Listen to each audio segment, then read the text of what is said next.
Hello friends, welcome to our YouTube channel teaching exam overload.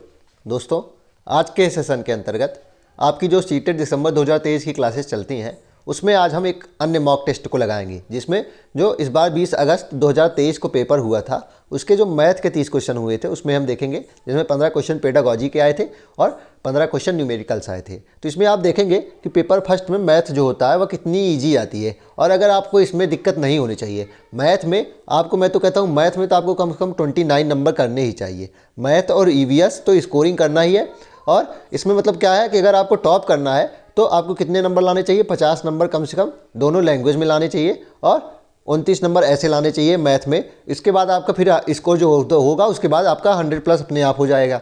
चलिए फिर इसमें हम क्या देखेंगे, जो 20 अगस्त का पेपर हुआ था उसको देखेंगे कि इसके कैसे पेपर आया था, डिफ़िकल्टी लेवल क्या था।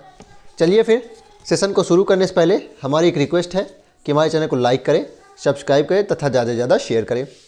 इसमें जो मैथ का पोर्शन आया था उसमें पहला प्रश्न 31वां है कि निम्नलिखित में से कौन से कथन गणित की प्रकृति के बारे में सबसे उपयुक्त है। देखते हैं। यह बच्चे को सृजनात्मक बनाने में सहायता करता है। बिल्कुल, जो गणित होता है बच्चे को खोजी अधिगम करके मतलब खुद सृजन करने की बनाने में सक्षम करता है ना, खुद चीज़ों को बनाने में सक्षम होते हैं, बिल्कुल होते हैं। यह बच्चे की कल्पना को पोषित करने में, बिल्कुल कल्पनाशील बच्चों को बनाता है ना। मैथ ही से ही बच्चे कल्पनाशील बनते हैं। साइंटिस्ट में अक्सर देखे होंगे मैथ फिजिक्स जैसे सब्जेक्ट्स ज़्यादा अच्छे होते हैं क्योंकि ये कल्पनाशील बनाता है। या निगमनात्मक विवेचन तर्क पर आधारित होता है, बिल्कुल होता है। कभी कभी निगमनात्मक होता है, कभी कभी आगमनात्मक होता है। अगर यहाँ होता कि यह केवल निगमनात्मक पर आधारित होता है तो गलत हो जाता है, लेकिन इसमें दिया गया कि आधारित होता है, बिल्कुल हो सकता है। या हमेशा अभिसारी नहीं होता, या हमेशा अभिसारी नहीं होता है, अपसारी भी हो सकता है। ध्यान रखिएगा, अपसारी भी हो सकता है। तो इसमें कौन से ऑप्शन सही हो जाएंगे, ए, बी और सी। और यह किस में है, ऑप्शन नंबर 1 में है। तो प्रश्न 31 का उत्तर ऑप्शन नंबर 1 हो जाएगा। चलिए अगला प्रश्न देखते हैं। प्रश्न 32 है कि बच्चों में गणितीय अभिरुचि को विकसित करने के लिए एक अध्यापिका निम्नलिखित गतिविधियों को अपनी कक्षा में करवाती है। इनमें से वह चुनिए जो उसके उद्देश्य को पूरा करने में प्रभावी नहीं है। तो मतलब गणितीय अभिरुचि मतलब गणित में रुचि प्रदान करना है उसको, किसको, शिक्षिका को। तो इसमें क्या करेंगे कि वह गलत हो जाएगा।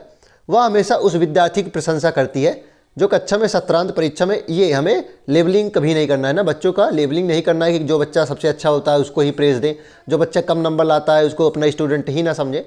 बच्चे सबको बराबर मानना चाहिए। अच्छे अधिगम का यही रूप होता है, सक्रिय अधिगम का, कि सभी बच्चे, सकारात्मक अधिगम का यही रूप होता है कि सभी बच्चे समान हैं और किसी के साथ भेदभाव नहीं करना चाहिए। तो ये प्रभावी नहीं है, तो यही हो जाएगा ना, ये तो प्रभावी नहीं है, ये निगेटिव है, बाकी सब पॉजिटिव होंगे। अपने आप देख लीजिएगा, देख लेते हैं।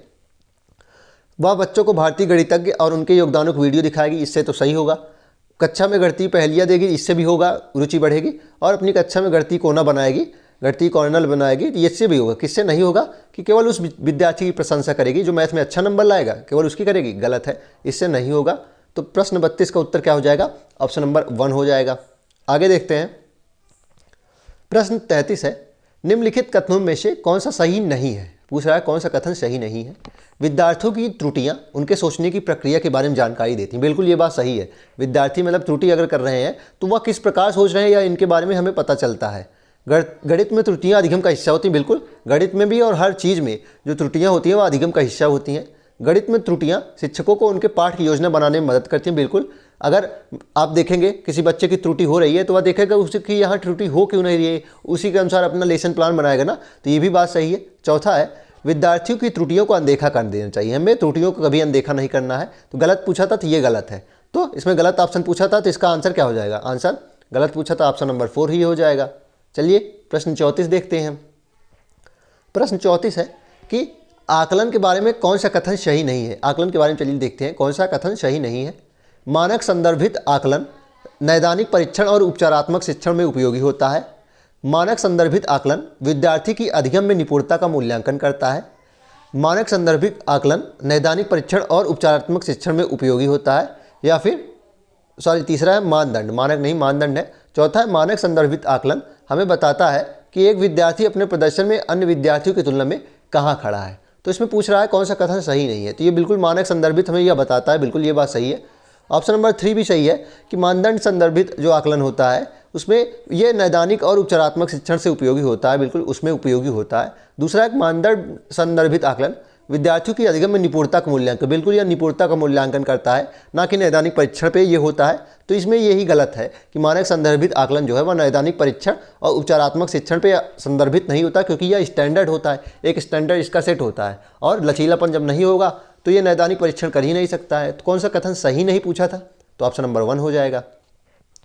प्रश्न 35 है कि गणितीय अधिगम सामग्री, चलिए देखते हैं इसमें ऑप्शन क्या दिए गए हैं। प्रश्न 35 में सूत्र के प्रदर्शन में शिक्षकों की मदद करती हैं, स्वतः अधिगम में विद्यार्थियों की मदद करती हैं, निर्देश देने में शिक्षकों की मदद करती हैं, कक्षा में अधिगम वातावरण का निर्माण करने में मदद करती हैं। तो बताइए प्रश्न 35 में क्या उत्तर हो जाएगा? सूत्र के प्रदर्शन में शिक्षकों की मदद करती है गणितीय अधिगम सामग्री? नहीं, स्वतः अधिगम में विद्यार्थी को मदद करती हैं। बिल्कुल, जो गणितीय अधिगम सामग्री होती हैं, मान लीजिए आप क्या कर रहे हैं, गणितीय अधिगम मतलब चार्ट्स यूज कर रहे हैं, उससे क्या होगा, आप स्वतः अधिगम कर सकते हैं। तो बी वाला तो चुन लीजिए, बी वाला मतलब ऑप्शन नंबर 1 कट गया, बी तो पक्का होगा। निर्देश देने में शिक्षकों की मदद करती हैं, बताइए नहीं, ऐसा कुछ नहीं है। गणितीय अधिगम सामग्री से शिक्षक की मदद होती है निर्देश देने में? नहीं। डी है कि कक्षा में अधिगम वातावरण का निर्माण करने में मदद करती है। बिल्कुल, इससे क्या होता है कि कक्षा में अधिगम वातावरण बन जाता है। तो इसमें क्या हो जाएगा, ऑप्शन नंबर 3 हो जाएगा, जो सबसे बेस्ट आंसर है। बी और डी और भी हो सकते हैं, लेकिन सबसे बेस्ट आंसर इसमें पूछा जाएगा तो बी और डी हो जाएगा। तो प्रश्न 35 का उत्तर ऑप्शन नंबर 3 हो जाएगा। आगे है कि एनईपी 2020 के अनुसार देश भर में विभिन्न विषयों में ओलंपियाड और प्रतियोगिताएं सरल होनी चाहिए, मजबूत होनी चाहिए, हतोत्साहित होनी चाहिए या कम होनी चाहिए? निगेटिव है, ओलंपियाड करवाना है, हतोत्साहित नहीं होनी चाहिए, सरल नहीं होनी चाहिए, मजबूत होनी चाहिए। क्या होनी चाहिए? मजबूत होनी चाहिए। तो प्रश्न 36 का उत्तर ऑप्शन नंबर 2 हो जाएगा। प्रश्न 37 है अधिगम कम, लंबा, छोटा, दूर समीप, बड़ा छोटा आदि अवधारणाएं तुलना के लिए अस्पष्ट शब्द हैं, विलोम शब्द हैं जो गणित सीखने के लिए आवश्यक नहीं है, सीधे शब्दों में अंग्रेजी भाषा विशेषण है, या फिर महत्वपूर्ण पूर्व संख्या प्री नंबर अवधारणाएं हैं। तो बताइए प्रश्न 37 में क्या हो जाएगी, ये क्या है? तो पहली बात तो प्री नंबर क्या होता है? प्री नंबर क्या होता है कि जब हम संख्या सीखने से पहले जो चीज़ें सीखते हैं वह प्री नंबर कहलाता है। प्री नंबर अवधारणा यही होती है कि हम जब संख्या सीखने से पहले जो चीज़ें सीख लेते हैं, जैसे कि अधिक कम सीखना, कि ये 2 अधिक है 3 से, 2 कम है 3 से, 3 अधिक है 4 से, तो 3 कम है 4 से, ऐसे जो चीज़ें सीखते हैं ये क्या है? प्री नंबर अवधारणाएं होती हैं। तो ये अधिक कम और लंबा छोटा दूर समीप ये तुलना के लिए अस्पष्ट शब्द हैं। बताइए, आप कह देंगे कि मैं तुमसे लंबा हूँ, तुम मुझसे छोटे हो, तो यह तुलना नहीं हो रही है, अस्पष्ट है, नहीं स्पष्ट है, तो गलत हो जाएगा। विलोम शब्द हैं जो गणित सीखने के लिए आवश्यक नहीं है। बताइए, लंबा छोटा गणित सीखने के लिए आवश्यक नहीं है बिल्कुल, ये भी गलत हो जाएगा। सीधे शब्दों में अंग्रेजी भाषा विशेषण, ये भी गलत है। सीधे शब्दों में अंग्रेजी भाषा विशेषण है, नहीं। इसमें एक ऑप्शन सबसे अच्छा बनता है कि ये प्री नंबर अवधारणाएं हैं। तो इसका उत्तर क्या हो जाएगा प्रश्न 37 का? ऑप्शन नंबर 4 हो जाएगा। प्रश्न 38 देखते हैं। एनसीएफ 2005 के अनुसार कक्षाओं के ऊपर किए गए शोध बताते हैं कि लड़कियों को गणित में विशेषज्ञता के योग्य न मानकर उनका काफ़ी व्यवस्थित अवमूल्यन होता है, जबकि वे गणित में अच्छा प्रदर्शन करती हैं। इसका सबसे उपयुक्त कारण क्या है? बताइए, इसका सबसे उपयुक्त कारण क्या है? ऑप्शन 1 है कि गणित में लड़कियों का खराब प्रदर्शन उनके गणित के प्रति प्रचलित भय के कारण होता है। गणित अपनी प्रकृति द्वारा पुरुष प्रधान विषय है, गलत है, ये भी गलत है। समाज की लिंग संबंधी धारणाएं इस मान्यता की ओर ले जाती हैं कि लड़के समस्या समाधान की ज़्यादा नवीन कार्यविधियों उपयोग करते हैं और इसलिए उन्हें बेहतर अवधारणात्मक समझ होती है। लड़कों में गणितीय क्षमताएं जमजात होती हैं, ये गलत है। इसमें ऐसा क्यों होता है? ऐसा क्यों माना जाता है कि लड़कियां मैथ में अच्छी नहीं होगी? जो रूढ़िबद्ध धारणाएं चल रही हैं। तो इसका उत्तर क्या हो जाएगा? इसका उत्तर ऑप्शन नंबर 3 हो जाएगा। प्रश्न 39 देखते हैं। प्रश्न 39 है कि कक्षाई शोध यह दर्शाते हैं कि अधिकांश विद्यार्थी गणित को उसी कक्षा में जो अन्य विषय में पढ़ते हैं उनसे अधिक कठिन समझते हैं। गणित की प्रकृति का निम्नलिखित में से कौन सा पहलू इस भय को बढ़ाता है? बताइए, कौन सा जो पहलू है गणित की भय को, जो गणित में भय है उसको फैलाता है, बढ़ाता है? चलिए देखते हैं। ऑप्शन नंबर 1 है गणित का विस्तृत ज्ञान भंडार। ऑप्शन 2 है गणित में दिए गए प्रश्न के अनेक उत्तर होने की व्यापकता। गणित में 3 ऑप्शन है गणित में किसी समस्या समाधान करने के लिए कई अलग अलग प्रणालियों की व्यापकता, या फिर गणित में प्राथमिक अवधारणाएं अमूर्त की प्रकृति। तो सबसे ज़्यादा भय क्यों होता है? क्योंकि इसकी अमूर्त प्रकृति होती है ना, जो गणित की अमूर्त प्रकृति होती है, इसी के कारण बच्चों को सबसे ज़्यादा भय लगता है। तो इसका आंसर क्या हो जाएगा? आंसर ऑप्शन नंबर 4 हो जाएगा। आगे देखते हैं। प्रश्न 40 है कि निम्नलिखित में से किसने गणितीय खगोल विज्ञान के क्षेत्र में काम किया? बताइए, किसने गणितीय खगोल विज्ञान के क्षेत्र में काम किया? 1-2 प्रश्न ऐसे बाहर से पूछ लेते हैं, लेकिन इससे आपको डरना नहीं है। आपको तैयारी कितने क्वेश्चन की करनी है? आपको तैयारी 28-29 क्वेश्चन की कीजिए ना। 1-2 क्वेश्चन के चक्कर में आप ना पढ़िए कि बाहर से पढ़ लें, कुछ ऐसा पढ़ लें। आप एनसीईआरटी पढ़िए, आपके 28 से 29 प्रश्न आ जाएंगे सब। उसमें से एक आध प्रश्न बाहर से पूछ रहा है तो उसमें वैसे ही टिक कर दीजिए, माइनस मार्किंग थोड़ी ना है। तो इसमें क्या हो जाएगा, गणितीय खगोल विज्ञान के क्षेत्र में काम किया है किसने, तो इसमें हो जाएगा आर्यभट्ट ने, नहीं, किसने किया, भास्कर प्रथम ने। किसने किया, भास्कर प्रथम ने किया है। ध्यान रखिएगा, खगोल विज्ञान में, गणित में तो वैसे रामानुजन ने भी किया, लेकिन खगोल विज्ञान में विशेषतर भास्कर प्रथम ने किया है। आगे है, एक सब्जी बेचने वाला पालक 60 प्रति किग्रा बेच रहा है। सोनू ने 350 ग्राम पालक लिया, जिसके लिए सब्जी बेचने वाले ने सोनू से 21 रुपये लिए। 21 का मतलब क्या है, उसने कैसे जोड़ा उसको, 60 रुपये किलोग्राम है तो 100 ग्राम कितना हो जाएगा, 60 रुपये किलोग्राम का मतलब 60 रुपया 1000 ग्राम का, और कितना हो जाएगा, 6 रुपया प्रति 100 ग्राम हो जाएगा। तो उसने कैसे जोड़ा, 300 ग्राम के लिए 6 3 बार जोड़ लिया, और उसके बाद 50 ग्राम और है तो 6 का आधा कर दिया 3। इस प्रकार वह जोड़ रहा है, तो गणित का अच्छा उपयोग कर रहा है। सब्जी बेचने वाले द्वारा प्रयोग में लाए गए इस गणितीय कौशल के संबंध में कौन सा कथन सत्य है। यह गणितीय कौशल अस्पष्ट है, नहीं, बिल्कुल अस्पष्ट नहीं है, ये स्पष्ट है। यह कौशल कक्षा में गणितीय प्रश्नों को हल करने के लिए लाभदायक नहीं है, ये भी गलत है।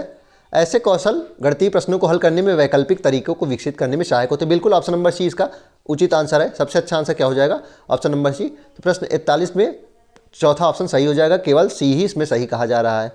आगे है प्रश्न 42। प्रश्न 42 है, निम्नलिखित में से कौन सी परिस्थिति यह दर्शाती है कि बच्चे ज्ञान का निर्माण स्वयं कर रहे हैं। बताइए कौन सी परिस्थिति इसमें ऑप्शंस में दिखाएंगे कि बच्चे ज्ञान का निर्माण स्वयं कर रहे हैं। चलिए देखते हैं। ऑप्शन 1 है, कक्षा का सर्वोत्तम छात्र छात्रा पहाड़ों के ऊंचे स्तर में पढ़ रही है। बताइए ज्ञान का निर्माण हो रहा है इसमें, नहीं। बच्चों एक साथ पहाड़ों की कविता याद कर रहे हैं, ये भी नहीं हो रहा है। बच्चों का हस्त कौशल सामग्री जैसे संख्याओं के ग्रिड, आयताकार सारणियाँ में व्यवस्थित गीटियाँ दी जा गई हैं, और वे इनका प्रयोग कर गुणन के पैटर्न खोज रहे हैं। बिल्कुल पैटर्न खोज रहे हैं, तो कुछ खोज रहे हैं ना, तो ये क्या है, सक्रिय ज्ञान का बता रहा है ना, तो बिल्कुल ऑप्शन नंबर 3 इसका सही उत्तर हो जाएगा। प्रश्न 43 देखते हैं।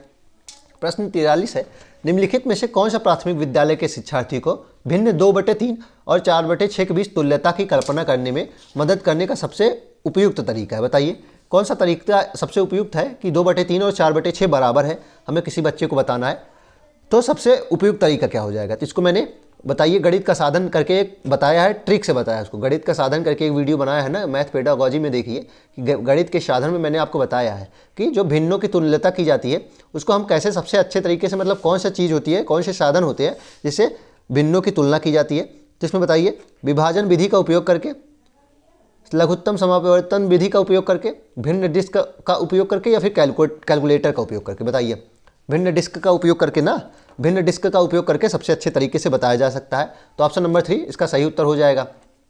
आगे देखते हैं। आगे है प्रश्न 44। एक शिक्षिका गणित कक्षा में रोल प्ले अर्थात भूमिका निर्वाह कर रही है। उसका उद्देश्य क्या है, बच्चों को व्यस्त रखना, नहीं। विचारों का बहिर्वेशन करना, बच्चों का मनोरंजन करना, ये भी नहीं हो जाएगा। अनुशासन बनाना भी नहीं हो जाएगा। वह क्या चाहती है कि जो बच्चों के मन में विचार हैं उसको हम बाहर लाएं कैसे, और इसे ही बहिर्वेशन कहते हैं विचारों का। तो वह क्या चाह रही है कि विचारों का बहिर्वेशन कैसे करना है। तो ऑप्शन नंबर 2 इसका सही उत्तर हो जाएगा। प्रश्न 45 है कि संख्या बोध विकसित करने में उपकरण सविटाइजिंग एक महत्वपूर्ण भूमिका निभाती है। सविटाइजिंग होता क्या है, पहले आप इसको जान लीजिए। तो हम जो कभी कभी कुछ चीज़ों को देखकर ही अनुमान लगा देते हैं, ऊपर से ही हम देख लेते हैं, मतलब तुरंत हमें पता चल जाता है, हम अनुमान लगा लेते हैं, उसे ही सविटाइजिंग कहा जाता है ना। तो उसे सविटाइजिंग कहते हैं। निम्न में से कौन सा उदाहरण है जो विद्यार्थी में उपकरणा के कौशल का प्रदर्शन करेगा। उपकरणा क्या है, सविटाइजिंग के कौशल को प्रदर्शित करेगा। बताइए विद्यार्थी संख्या 6 की पहचान 5 में से 1 जोड़ने के रूप में करता है, ये हो जाएगा, नहीं। विद्यार्थी एक पासा उछालता है और बिना बिंदुओं को गिने यह बताने में सक्षम है कि यह 4 है। तो उसमें क्या है, बिना गिने जो आप बता दे रहे हैं, अनुमान लगा के उसके पॉइंट को देख के, बिना गिने नहीं, आप अपने आप बता दिए, मतलब देख के। तो ये क्या है कि यही है सविटाइजिंग। सविटाइजिंग क्या होता है कि आपको गिनना ना पड़े, ये गिनने का प्रोसेस खत्म हो जाए, आप डायरेक्ट आंसर दे दें तुरंत। तो ये है सविटाइजिंग। तो ऑप्शन नंबर 2 इसका सही उत्तर हो जाएगा।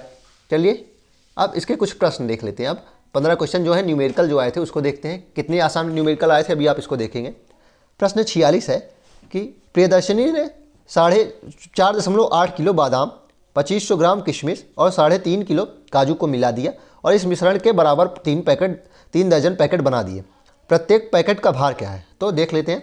4800 इसको कर लीजिए ना, 4.8 को 4800, इसको 2500 कर लीजिए और इसको क्या करेंगे 3500 कर लेंगे। कितना हो जाएगा ये 0 0 5 5 10 8 18 1 और 3 2 5 4 9 1 10800 हो जाएगा। तो ये कितना हो जाएगा 10800 और कितने पैकेट बना रहे हैं 3 दर्जन, मतलब 3 गुणे 12 ना, 3 दर्जन मतलब 3 गुणे 12। तो इसको भाग करेंगे हम, 12 9 108, 900 आएगा और इसको भाग करेंगे 300 ग्राम, तो मतलब 3 दर्जन अगर पैकेट हम बनाएंगे टोटल इतने का, तो कितने ग्राम का एक पैकेट बनेगा?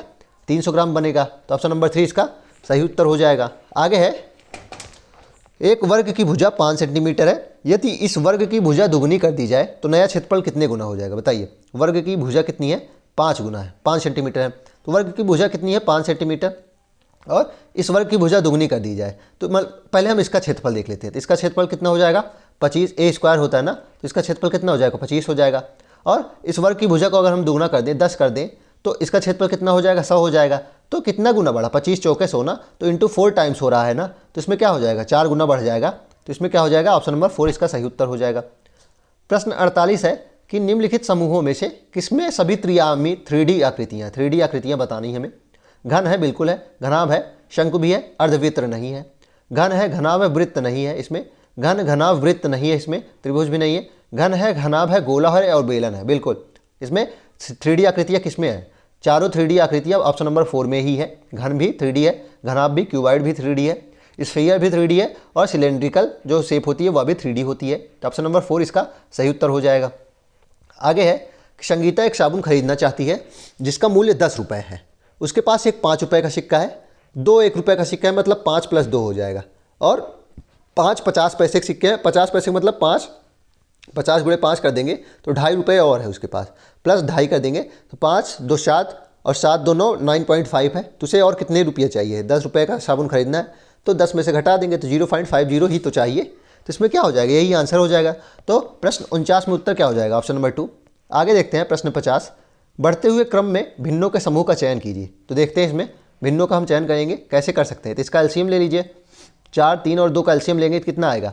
12 आएगा ना। तो इसमें 3 आएगा, और 3 4 12 4 आएगा, और ये 6 आएगा। तो सबसे बड़ा कौन सा है? सबसे बड़ा 1/2 है ना। तो लेकिन इसमें क्या है, बड़े में दिखाना है, तो 1/2 तो लास्ट में आएगा, बिल्कुल ये लास्ट में आएगा। और सबसे छोटा कौन है? सबसे छोटा है 1/4। तो 1/4, 1/3 और 1/2 जैसा पहला ऑप्शन है वही सही दिखाया गया है ना। तो ऑप्शन नंबर 1 इसका सही उत्तर हो जाएगा, क्योंकि ये 3/12 हो जाएगा, और उसके बाद 4/12 आएगा, उसके बाद 6/12 आएगा ना, इसी प्रकार। तो ऑप्शन नंबर 1 ही तो इसको दिखा रहा है, तो ऑप्शन नंबर 1 इसका सही उत्तर हो जाएगा। प्रश्न 51 है कि 1 है, फिर 6 है, फिर 15 है, फिर डैश डैश, फिर 45, फिर 66, फिर 91 है। तो 1 में 6 बढ़ाया, कितना बढ़ाएगा? 1 में 6 बढ़ाएगा +5 किया जाए, उसके बाद 6 में से 15 +9 किया जा रहा है, मतलब पहले 5 बढ़ाया जा रहा है, फिर 9 बढ़ाया जा रहा है, मतलब पहले 5 प्लस हुआ, फिर 9 प्लस हुआ, और अब कितना प्लस होगा? अब 13 ऐड होगा ना, +13 करेंगे, क्योंकि पहले 5 ऐड हुआ अगली संख्या में, उसके बाद +9 हुआ, अब +13 करेंगे, तो 15 13 कितना आएगा? 15 13 आ जाएगा 28। तो ऑप्शन नंबर 2 इसका सही उत्तर हो जाएगा ना, 28। अगला प्रश्न है कि निम्नलिखित तालिका को पढ़िए। ब्लड ग्रुप दिया गया है और विद्यार्थियों की संख्या दी गई है। प्रश्न है कि सबसे अधिक और सबसे कम पाए जाने वाले रक्त समूहों का अनुपात। तो सबसे अधिक किसमें है? सबसे अधिक बताइए किसमें है? ओ पॉजिटिव में है, ओ में है। तो कितना अनुपात है? 12 हो जाएगा। सबसे कम कितने में है? ए बी में है, तो 12:3, मतलब इसका क्या हो जाएगा? 4:1 हो जाएगा। तो 4:1 किसमें है? ऑप्शन नंबर 3 में है। तो प्रश्न 52 का उत्तर ऑप्शन नंबर 3 हो जाएगा। देख लीजिए कितनी आसान सवाल है, आप देख लीजिए। प्रश्न 53 है कि निम्न में से कौन सा कथन सत्य नहीं है? बताइए कौन सा कथन सत्य नहीं है? यदि एक पतंग के सम्मुख कोण बराबर हो तो वह आयत बन जाता है, यह गलत है। लेकिन और देख लीजिए, यदि एक आयत की सभी भुजाएं बराबर हो तो वह वर्ग बन जाता है, बिल्कुल सही बात है। यदि एक समचतुर्भुज के सभी कोण बराबर हो तो वह वर्ग बन जाता है, बिल्कुल ये भी बात सही है। यदि एक समांतर चतुर्भुज के सभी कोण बराबर हो तो वह एक आयत बन जाता है, बिल्कुल। कथन कौन सा गलत है? यदि एक पतंग के सम्मुख कोण बराबर कर दिया जाए तो वह आयत नहीं बन सकता है, वह आयत नहीं बन सकता है। तो कौन सा कथन गलत है? तो ऑप्शन नंबर 1 ही गलत हो जाएगा। आगे है कि अम्मिनी 36 सर्वसम वर्गों को अलग अलग प्रकार में आयतों में व्यवस्थित कर रही है, तो वह इन वर्गों द्वारा अलग अलग प्रकार के कितने आयत बना सकती है? मतलब सर्वसम वर्ग है, 36 वर्ग हैं, उन्हें हमें कैसे बनाना है? उनको आयत बनाने हैं, तो कैसे बना सकते हैं? 6/6 करेंगे ना, पहला हो जाएगा 6/6, उसके बाद क्या हो जाएगा? 12 × 3 भी हो जाएगा, 36 × 1 हो जाएगा ना, 36 × 1, और 9 × 4 हो जाएगा, 9 × 4 हो जाएगा, और एक होगा 9 × 4 हो गया, और 18 × 2 हो जाएगा, 18 × 2 हो जाएगा। कितने तरीके से बनेगा? 5 तरीके से बनेगा ना, 5 तरीके से इसमें बनेगा। तो प्रश्न 54 में उत्तर कितना आ जाएगा? 5। ऑप्शन नंबर 3 इसका सही उत्तर आ जाएगा। प्रश्न 55 है, रुबीना ने कार 16:50 बजे अपनी यात्रा शुरू की और उसी दिन 21:15 बजे समाप्त की। यात्रा पूरा करने में लिया गया समय कितना हो जाएगा? बताइए। 16:50 पे शुरू की तो 16 50 का मतलब क्या हो जाएगा? 21 15, पहले बड़े से छोटे में घटाएंगे ना। 21 15 का हम क्या और लिख सकते हैं? 21 15 का मतलब कि 21 बज गए हैं और 15 मिनट और हो गया है, तो हम 21 बजे को क्या लिख सकते हैं? 20:60 लिख सकते हैं ना। 21 बजे को हम 20:60 लिख सकते हैं, और ये इसका मतलब 21 हो गया, और 15 मिनट और मतलब इसको हम क्या लिख सकते हैं? 21 15 को 20:75 लिख सकते हैं। ऐसा क्यों किया? क्योंकि 15 को 50 में हम नहीं घटा सकते थे, तो 20:75 अब हो गया ना।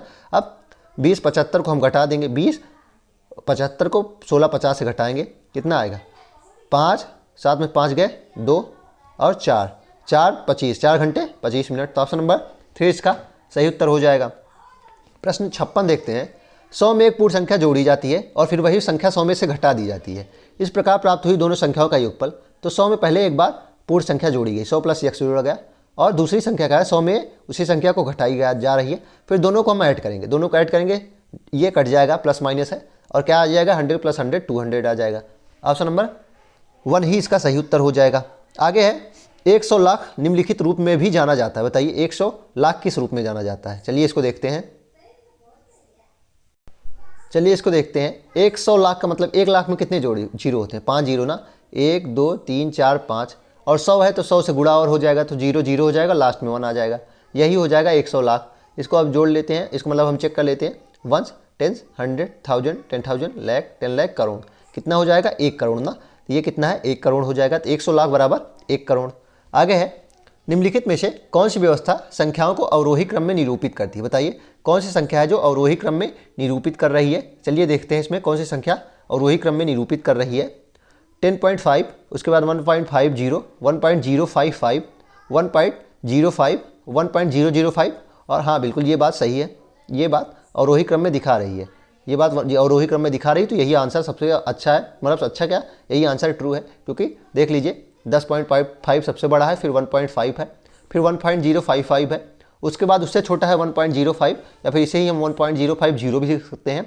उसके बाद 1.005 है, और सबसे छोटा 0 से शुरू हो रहा है, 0 पॉइंट है। आगे देखते हैं। आगे निम्नलिखित में से कौन सा 36 30 का एक गुणनखंड नहीं है? बताइए 36 30 का गुणनखंड कौन सा नहीं है? 9 से कटेगा? नहीं कटेगा। 5 से कटेगा? बिल्कुल। 3 से कटेगा? बिल्कुल। 11 से भी कटेगा, 9 से नहीं कटेगा ना। तो कौन सा गुणनखंड नहीं हो जाएगा? ऑप्शन नंबर 4 हो जाएगा। कौन सा गुणनखंड नहीं है? Option number 4। प्रश्न 60 अब देखते हैं, आज का लास्ट प्रश्न, कि 5 -5 +5 -5 +5 -5 डैश डैश, मतलब ये श्रृंखला चली जा रही है अनंत काल तक, के विषम पद संख्या पदों का योगफल इसमें पूछा। विषम संख्या पद का योगफल का क्या मतलब होता है? कि विषम संख्या चुन लीजिए आप, मान लीजिए पहले 3 चुन लेंगे, तो 3 में कितना आएगा? 5 आएगा ना। विषम संख्या का यही मतलब हो जाता है। मान लीजिए आप 3 नहीं 5 चुनते हैं, तो मान लीजिए आप 5 चुन लिए, 1 2 3 4 5, बिल्कुल। तो 5 - 5 कट जाएगा, 5 - 5 कट जाएगा, 5 बचेगा। तो विषम संख्या पदों का आप चाहे जितनी बार लेंगे, आंसर क्या आएगा? 5 ही आ जाएगा। तो इसका आंसर क्या हो जाएगा? 5 आ जाएगा। अगर इसमें पूछते कि सम पद संख्या पदों का योगफल कितना आता है, तो कभी भी आप चुनेंगे तो कितना आएगा? 0 आता है। कभी भी देख लीजिए, आप पहले दूसरे चुनेंगे तो 2 नंबर चुनेंगे, और उसके बाद आप चारों को चुनेंगे तब भी 0 ही आएगा। तो इसमें लेकिन विषम पूछा था तो 5 आएगा। चलिए फिर इसी के साथ आज के सेशन को हम समाप्त करते हैं। आशा करता हूँ कि आपको यह सेशन पसंद आया होगा। अगर आप इसी तरह के अन्य सेशन भी देखना चाहते हैं तो हमारे YouTube चैनल को लाइक करें, सब्सक्राइब करें तथा ज़्यादा से ज़्यादा शेयर करें। साथ ही अगर आप हमारी विभिन्न क्लासेस की PDF प्राप्त करना चाहते हैं तो हमारे टेलीग्राम चैनल का लिंक डिस्क्रिप्शन बॉक्स में है, आप उसको ज्वाइन कर लीजिए, आपको सारी PDF वहीं मिलेंगी। चलिए फिर, धन्यवाद।